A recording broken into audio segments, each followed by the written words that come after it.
In this video, I'll show you how to whitelist an IP address in Cloudflare. First, log into your Cloudflare account and open the website where you want to allow the IP address. From the left side menu, go to Security, then open WAF. Depending on your Cloudflare dashboard layout, you may also see this option under Security, then Rules. Now look for Custom Rules and click Create Rule. Give the rule a clear name, for example, Allow Trusted IP Address. Next, set the condition for the rule.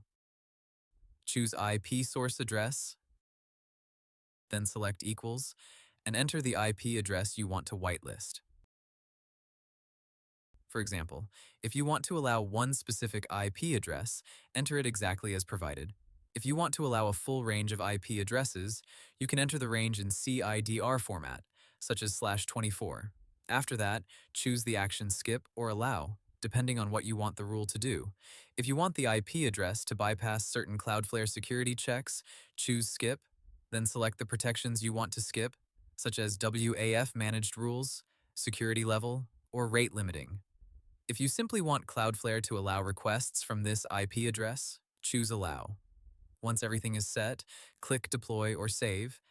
To activate the rule, now Cloudflare will recognize that IP address as trusted based on the rule you created. That's it. You have successfully whitelisted an IP address in Cloudflare. Hope the tutorial was helpful. Subscribe to my channel and see you in the next video.